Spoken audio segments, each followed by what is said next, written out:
So the girlies on TikTok have influenced me so bad for this palette. I finally bought it just to see what was going on, even though I already have a few contour palettes. But today I wanted to try the JudyDoll palette again. I tried it in my last video. To be honest, I didn't think it was great. But today I want to try it again and just give it a fair chance and really see what it's about. I've already done my base makeup, no contour or blush or anything like that. I just want to mix them together. That's just personally how I do it in all of my contour palettes. I mix them together. Now I try to get the V-shape face whenever I contour. Obviously I do not have a V-shape face, but that's what I try to go for. So usually I like to try to start at the chin and just go all the way up past the ear to try to form that V-shape. For me, it's probably more of a U, but you know, we do with what we got. So I'm just literally gonna take it here, all the way up here.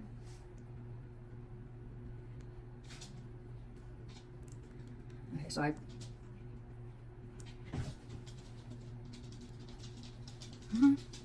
I'm definitely seeing it like right here. I always like to just slim down my chin more, so we're gonna have to go in again, which is fine. Even with all my contour palettes, I go in like twice. So let's just see. I really want to like slim down this area. I go under the jaw just a bit, and I just want to slim this area down. Again.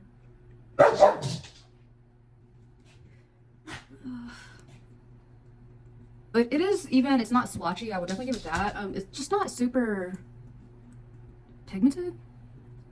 Okay, and I always go in and contour my eye area as well, just so it makes eyeshadow easier down the road. And it looks like I got too much. You wanna know what? This is actually better than the first time I used it.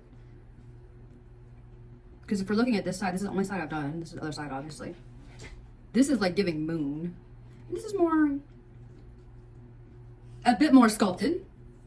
And I also want to see how it pays off on the nose. So for starting with the nose, I'm going to just go in with this color first. And if I need to go with a darker color, I will. So for me, I always start at the bottom right here. And then I try to do a diamond shape. So the bottom of the diamond, almost a V shape right here. For the top of the diamond, it would be an upside down V, right where the button of the nose is. So this looks very harsh. Definitely have to blend it out. And then the eye, inner part of the eye. And then just right here, the sides of the nose. Okay, so we can tell this looks pretty harsh. And I'm gonna try to blend it out.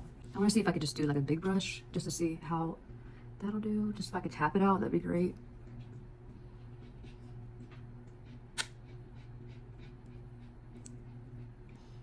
Okay. So not bad for the nose contour. I really like it for that. Also gonna try the matte highlighter in this and also the shimmer highlighter. The matte highlighter I think is gonna be too dark for me.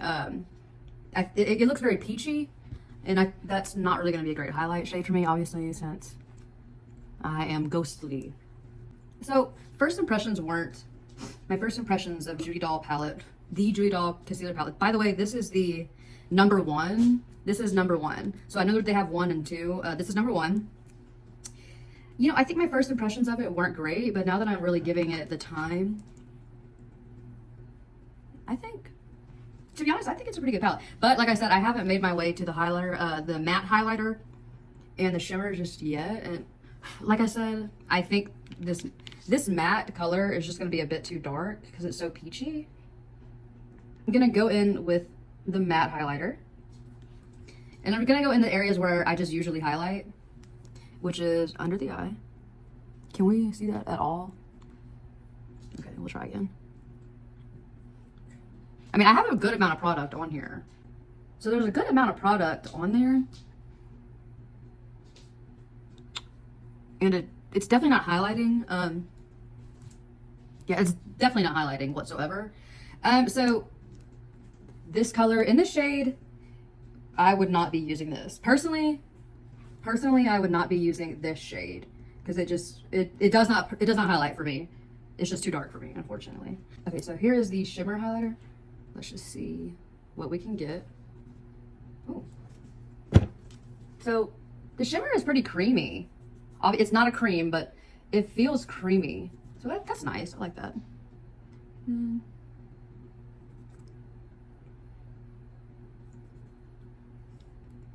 I don't want to disrupt my base makeup, and I think I would almost have to really get this to pay off.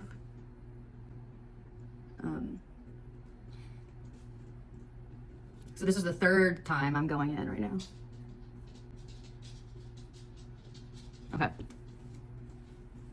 So there is no payoff there. So for me, I'm only going to be using 2 of the 4 colors in this palette. So for me, it's just not going to be worth it. Is the JudyDoll contour palette, specifically shade number 1, is it worth it? For me, no. It is not worth it. I'll only be using 2 of the 4 colors, so I'm only going to be getting half of the value. So no, for me, it is not worth it. So that concludes all my thoughts on the JudyDoll contour palette. If you've made it this far in the video, I just want to say thank you for watching. Don't forget to like and subscribe, and also let me know what your favorite contour palettes are below in the comments. Bye.